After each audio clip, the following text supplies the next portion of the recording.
चलते हैं पुनः संस्कृत पेडागोजी के कुछ महत्वपूर्ण प्रश्नों पर। और इसके पहले की वीडियोस आप वीडियो की प्लेलिस्ट में जा कर के देखें। वीडियो का क्रम दिया हुआ है, मैंने वीडियो के टाइटल में क्रम डाला हुआ है, तो आप एक एक क्रम से वीडियोस देखते जाएं। लगभग 130 वीडियो होने को हैं और बहुत सारा मैटर आप लोगों को वीडियोस के अंदर मिलेगा। आप ध्यान से देखते चलें और आगे बढ़ते चलें। बहुत ही अच्छा अभ्यास होने वाला है आप लोगों का संस्कृत पेडागोजी के क्वेश्चंस का। चलिए चलते हैं। कोमल शिशवः लेखनीनां पुरतः पृष्ठतः परितः अधः व चालनेन आनंदम अनुभवन्ति। क्या कह रहे हैं? कोमल शिशवः, कोमल शिशु मतलब कि जिसकी उम्र बहुत कम है, छोटा है, कुछ जानता नहीं है, वो शिशु। लेखनीनां पुरतः, लेखनी नाम, लेखनी मतलब होती है पेन, तो पुरतः मतलब आगे, पृष्ठतः मतलब पीछे। तो बच्चे क्या करते हैं? पुरतः पृष्ठतः, आगे भी लिखता है कैसा? चालनेन, और क्या है? परितः, चारों ओर, अधः नीचे, कैसा? पीछे, आगे, पीछे, चारों ओर ऐसे घुमा देते हैं ना, और नीचे। इस प्रकार से पेंसिल को चलाने में उसे आनंद आ रहा है बच्चे को। तो एवं प्राथमिक लेखनम वर्तते, इस प्रकार का जो प्राथमिक लेखन है, जो बच्चा लिख रहा है छोटा, तो ये क्या है, ये आपको बताना है। जो ये कर रहा है वो क्या कर रहा है? क्या चित्रांकन कर रहा है? उसे चित्र बनाना आता है क्या? ये पहला। दूसरा दिया है परंपरागत लेखनम, क्या ये परंपरागत लेखन है? ये दूसरा दिया है। क्या इस प्रकार से परंपरागत लेखन है क्या ये? या फिर तीसरा आविष्कार लेखनम, क्या वो कोई आविष्कार कर रहा है वो बच्चा? या फिर घर्षण कार्यम, तो क्या कर रहा है वो? केवल और केवल मात्र एक घर्षण कार्य कर रहा है वो। जो चौथा दिया है ये रहेगा सही उत्तर। कुछ नहीं कर रहा, केवल एक घर्षण मात्र कर रहा है। आगे चलते हैं। शिक्षाधिकार अधिनियमः सुनिश्चितं करोति यत् प्रत्येक शिशुः, क्या कह रहे हैं? शिक्षाधिकार अधिनियम जो है वो सुनिश्चित करता है कि, शिक्षा अधिकार अधिनियम सुनिश्चित करता है कि प्रत्येक शिशु, प्रत्येक शिशु, प्रत्येक शिशु को क्या हो? हिंदी माध्यमेन अध्ययनम करोति, हिंदी माध्यम में अध्ययन करे प्रत्येक शिशु, ये कहा था शिक्षा अधिकार अधिनियम में। या निःशुल्क अनिवार्य शिक्षा का अधिकार प्रदान किया था बच्चों को, या अष्टम कक्षा पर्यंत अध्ययन के लिए कहा था, या अष्टम कक्षा पर्यंत राजभाषा का अध्ययन के लिए कहा था। तो देखिए यहाँ पर ये दोनों टकरा रहे हैं उत्तर, लेकिन अपन को फिर सही यहाँ पर यही मानेंगे, निःशुल्क और अनिवार्य शिक्षा अधिकार प्रदान करता है। तो ये रहेगा जो दूसरा वाला दिया हुआ है, ये रहेगा सही उत्तर।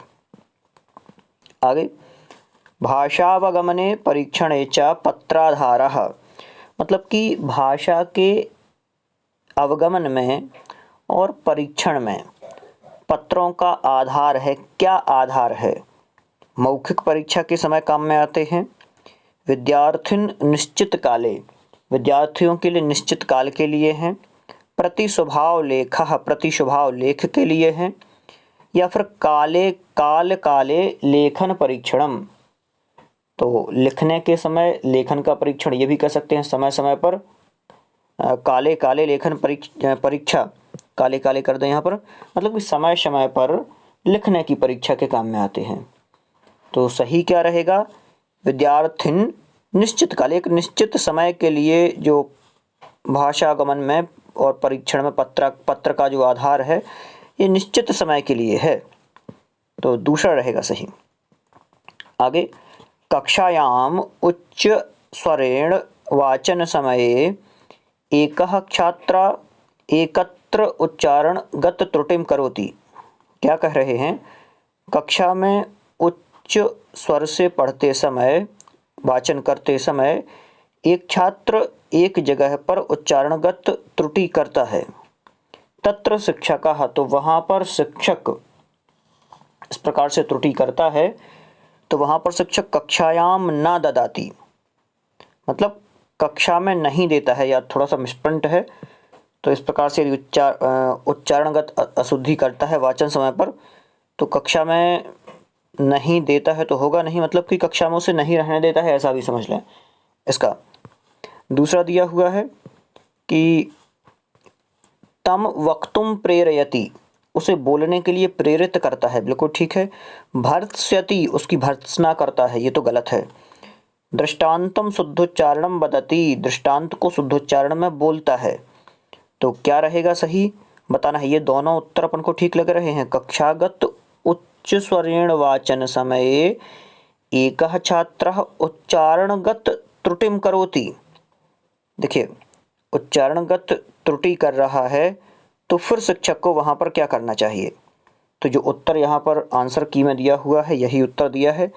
दृष्टांतम शुद्धोच्चारणम वदति, दृष्टांत को शुद्ध उच्चारण में बोलता। देखिए यहाँ तत्र शिक्षक दिया हुआ है ना, तो फिर शिक्षक क्या करे, उसे बोलने के लिए प्रेरित तो कर ही रहा है क्योंकि बच्चा बोल रहा है, लेकिन क्या बोल रहा है, उच्च स्वर में वाचन कर रहा है और उच्चारणगत अशुद्धि भी कर रहा है।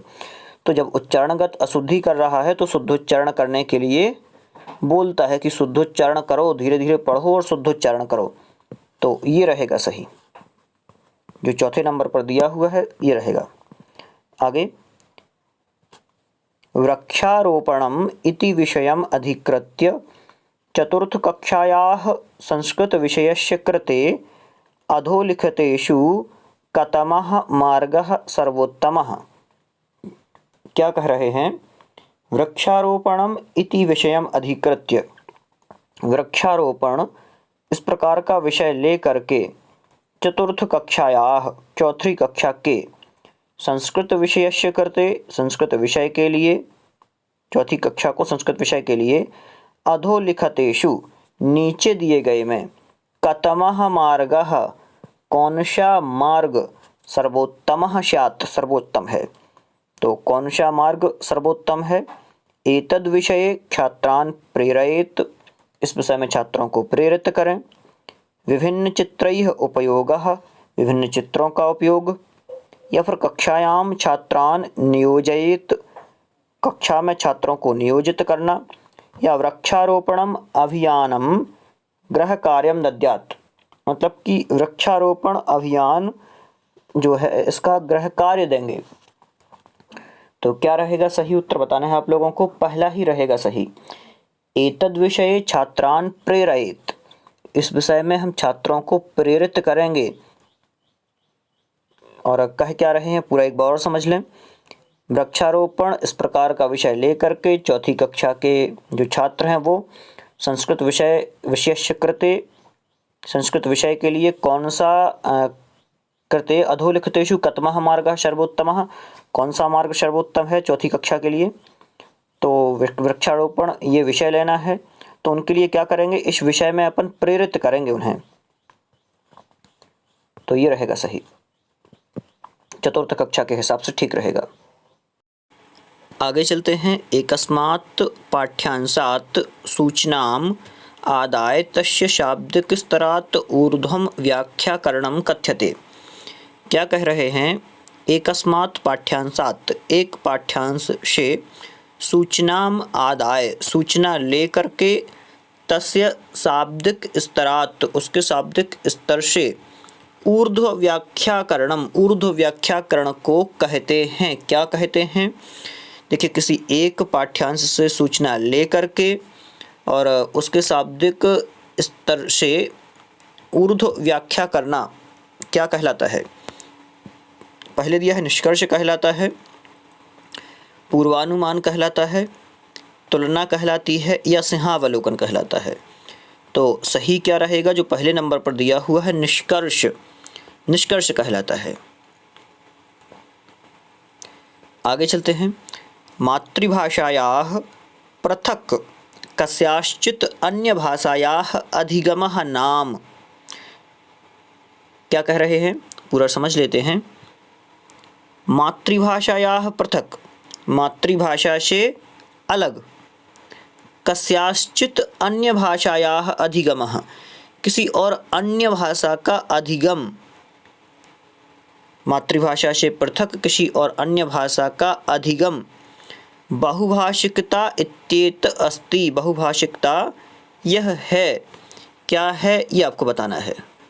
क्या होगा उत्तर इसका? तो संसाधन रूपेण, संसाधन के रूप में है, ये रहेगा सही। आगे चलते हैं। रचनात्मकम मूल्यांकनम क्रियते, रचनात्मक मूल्यांकन किया जाता है। सतत मूल्यांकन रूपेण, सतत मूल्यांकन रूप में। भ्रमन्ते, घूमते हुए। सन्नादौ, ये थोड़ा सा शब्द डिफरेंट है, इसका अर्थ समझ में नहीं आया था मुझे भी, आगे और देख लेते हैं। एकैकस्य पाठस्य पठन पाठन समय, एक एक पाठ के पठन पाठन के समय। क्या रहेगा सही? सतत मूल्यांकन रूपेण जो दिया हुआ है पहले नंबर पर ही, ये रहेगा सही। सन्नदौ होना चाहिए, सन्नादौ, सन्नदौ मतलब कि साथ में भी कर सकते हैं इसको। आगे, भाषायाः कक्षायां कथाकथनम एक पद्धति रूपेण प्रयोक्तम न शक्यते। जो भाषा कक्षा है, भाषा कक्षायाम, भाषा कक्षा में कथाकथन, कथाकथन आपने सुना होगा, कथाकथन एक पद्धति रूपेण प्रयोक्तुम न शक्यते, एक पद्धति के रूप में प्रयोग नहीं कर सकते हैं। तो किस में प्रयोग नहीं कर सकते हैं? लेखनस्य अध्यापन कृते, लेखन और अध्यापन करते समय। श्रवण भाषण बोधनस्य कृते, श्रवण और भाषण के बोधन के समय। पठन कौशलस्य अभ्यासन करते, पठन कौशल के अभ्यास करते समय। या केवलम नैतिक शिक्षणस्य कृते, या केवल नैतिक शिक्षण के समय। तो यहाँ पर सही क्या होगा? भाषा कक्षा में कथाकथन की एक पद्धति के रूप में प्रयुक्त नहीं कर सकते हैं, लेखन और अध्यापन के लिए प्रयोग नहीं कर सकते हैं। ये जो पहला दिया है ये रहेगा सही। निदान परीक्षा क्रियते, क्या कह रहे हैं? निदान परीक्षा क्रियते, निदान परीक्षा की जाती है। सतत परीक्षा कृते, सतत परीक्षा के लिए। विद्यार्थिनः स्तरम आतुम, विद्यार्थियों के स्तर के हिसाब से। अंतिम परीक्षा करते, अंतिम परीक्षा के लिए। या फिर रचनात्मक परीक्षा, रचनात्मक परीक्षा के लिए। सही क्या रहेगा? विद्यार्थिनः स्तरम आतुम, आतुम शब्द नहीं होना चाहिए, स्तरानुकूल इस प्रकार से होना चाहिए, विद्यार्थियों के स्तर के अनुसार, ये रहेगा सही। टाइपिंग मिस्टेक हो जाती है कभी कभी। आगे चलते हैं। विद्यार्थी केंद्रिक भाषायाः कक्षा सा वर्तते यस्यां शिक्षकस्य कथनस्य समयावधिः न्यूनातिन्यूना तथा छात्राणां कथनस्य समयावधि अधिकाधिका वर्तते। क्या कह रहे हैं पूरा समझ लेते हैं। देखिए, विद्यार्थी केंद्रिक भाषायाः कक्षा सा वर्तते, विद्यार्थी केंद्रिक भाषा का, या फिर ये कहें कि विद्यार्थी केंद्रिक भाषा कक्षा सा वर्तते, वह कही जाती है। यस्याम शिक्षकस्य कथनस्य, जिसमें शिक्षक के कथन का या फिर कथन की समयावधि समय न्यूनातिन्यूना बहुत कम होता है, तथा छात्राणाम कथनस्य समयावधि अधिकाधिक वर्तते, छात्रों के कथन की अवधि अधिकाधिक होती है। पूरा बता देता हूँ कि विद्यार्थी केंद्रिक जो भाषा कक्षा, वह कक्षा कही जाती है जिसमें शिक्षक के कथन की समयावधि न्यूनातिन्यून होती है और छात्रों के कथन की समयावधि अधिकाधिक होती है। विद्यार्थी केंद्रिक भाषा कक्षायाः एवं वैशिष्ट्यम, जो विद्यार्थी केंद्रिक भाषा कक्षा है उसका ये वैशिष्ट्य है। अधोलिखितेषु केन कथनेन समर्थितः भवति, नीचे दिए गए कथनों में कौन सा कथन है जो इससे समर्थित है। शिक्षकः कुर्यात्, शिक्षक करता है। छात्राणां कुर्यात्, छात्र करते हैं। छात्राः लेखयेत्, छात्र लिखते हैं। या शिक्षकः भवेयु, शिक्षक होता है। तो विद्यार्थी केंद्रित भाषा कक्षा का वैशिष्ट्य है शिक्षकः भवेयु, शिक्षक होता है। तो जो चौथे वाला है, चौथे नंबर पर ये रहेगा सही। आगे चलते हैं। भाषा मुख्य रूपेण भवति, भाषा मुख्य रूप से होती है, कैसी होती है भाषा मुख्य रूप से? लेखा चित्रात्मिका लेखा चित्रात्मक होती है, लिखिता लिखित होती है, दृश्या देखने वाली होती है, या मौखिकी होती है? तो जो भाषा कही जाती है भाषा मुख्य रूप से मौखिकी होती है, मौखिकी होती है भाषा। एकस्य शब्दस्य ज्ञानम नाम, एक शब्द का ज्ञान क्या कहलाता है? तस्य रूपस्य ज्ञानम, उसके रूप का ज्ञान, जो पहला है ये रहेगा सही, मतलब कि ये हो सकता है। दूसरा तस्य अर्थस्य ज्ञान, उसके अर्थ का ज्ञान, क्या ये सही हो सकता है? तस्य वर्तनी ज्ञान, क्या उसकी वर्तनी का ज्ञान, या फिर तस्य मूलस्य ज्ञान, उसके मूल का ज्ञान। तो एक शब्द का ज्ञान क्या कहलाता है? तस्य अर्थस्य ज्ञान, उसके अर्थ का ज्ञान, ये रहेगा सही। किसी शब्द का ज्ञान है मतलब कि उसके अर्थ का ज्ञान है। आगे चलते हैं। बहुभाषिकता कक्षायाम साधन रूपेण व्यवहरेत, अर्थात शिक्षकः क्या कह रहे हैं?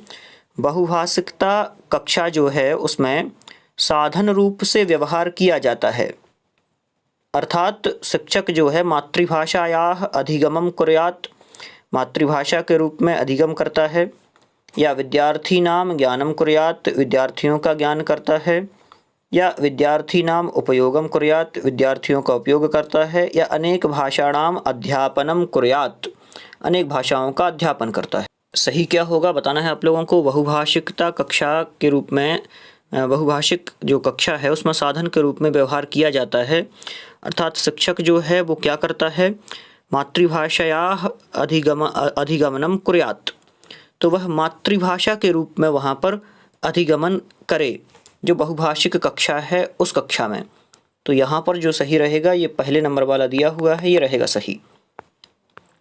आगे और ये अंतिम प्रश्न आज का अपन ले लेते हैं, क्योंकि प्रश्न और भी हैं, लेकिन एक बार और मैं अच्छे से देख के, क्योंकि ये प्रश्न बार बार दोहराए जा रहे हैं, क्योंकि परीक्षाओं में रिपीटेशन है, रिपीट हो रहे हैं क्वेश्चन, तो भी आपको लग सकता है कि ये क्वेश्चन पहले रिपीट हो चुका है।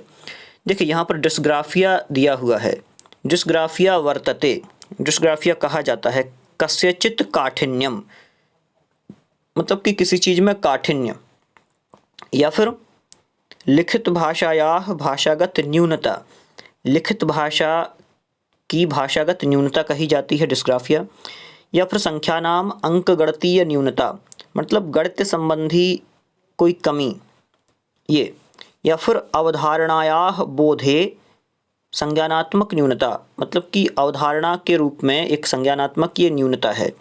ये प्रश्न जो है इसका उत्तर आप लोगों को बताना है कमेंट बॉक्स में, क्योंकि डिस्ग्राफिया से संबंधित कई प्रश्न आते रहे हैं, और डिस्ग्राफिया हुआ, डिस्कैल्कुलिया हुआ, और बहुत सारे ये जो रोग हैं शिक्षण संबंधी या अधिगम संबंधी बहुत सारे, तो इनके बारे में एक वीडियो भी डला हुआ है, उसको भी आप लोग देख लें। तो इन रोगों में से भी एक प्रश्न पूछा जाता है, तो डिस्ग्राफिया किसके लिए है ये आपको बताना है। चलिए आज इतना ही रहने देते हैं, आगे पुनः इसी प्रकार से अन्य वीडियोस के साथ और भी बहुत सारा अभ्यास करेंगे। आप लोग इन वीडियोस के साथ जुड़े रहें जिससे आपका अभ्यास बहुत अच्छा हो। बहुत बहुत धन्यवाद।